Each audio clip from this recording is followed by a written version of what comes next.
কোশ্চেনে আমাদের দেওয়া আছে কোনো সংখ্যার এককের অঙ্ক y এবং দশকের অঙ্ক x হলে আমরা সংখ্যাটি বের করব। এখানে তাই এককের ঘরের অঙ্ক এবং দশকের ঘরের অঙ্ক আমাদের দেওয়া আছে।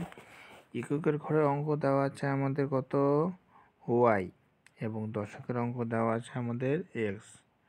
তাহলে এখন যদি আমরা সংখ্যাটি বের করতে চাই তাহলে দশকের ঘরের অঙ্কের সঙ্গে আমাদের 10 গুণ করতে হবে, তাই আমরা 10x পেয়ে যাব। আর এককের ঘরের অঙ্কের সঙ্গে কোনো সংখ্যা গুণ করার দরকার নেই। এখন যদি আমরা সংখ্যাটি বের করতে চাই, এখন শুধু আমরা এটা যোগ করে দেব, অর্থাৎ এখানে সংখ্যাটি পাবো 10x প্লাস y হচ্ছে আমাদের সংখ্যা। অতএব এখানে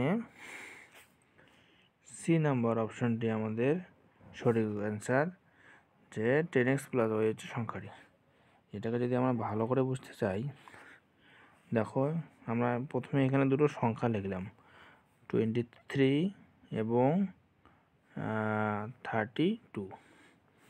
তাহলে 23কে আমরা লিখতে পারি 2 × 10 প্লাস 3 এবং 32কে লিখতে পারি 3 × 10 প্লাস 2।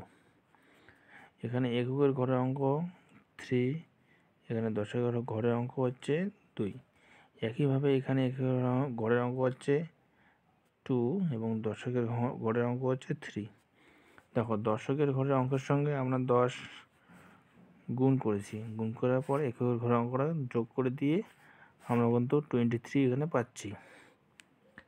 একইভাবে এখানে এককের ঘরের অঙ্ক হচ্ছে 2 লিখলাম, লিখে দশকের ঘরের অঙ্ক কত 3 লিখে তার সঙ্গে আমরা 10 গুণ করে দিয়ে যদি আমরা যোগ করি, দেখো 3 × 10 = 30 আর 2 যোগ করলে হয় এখানে 32। একইভাবে 23কে লিখতে পারি 2 × 10 প্লাস 3, 2 আর 10 গুণ করলে হয় 20, তার সঙ্গে 3 যোগ করলে হয় 23। তাহলে এইভাবে আমরা এককের ঘরের অঙ্ক এবং দশকের ঘরের অঙ্কের সাহায্যে আমরা সংখ্যাটি বের করতে পারি। আশা করি ভিডিওটি বুঝতে পেরেছ। যদি ভালো লাগে তাহলে অবশ্য লাইক, শেয়ার এবং সাবস্ক্রাইব করতে ভুলবে না। ভিডিওটি দেখার জন্য ধন্যবাদ।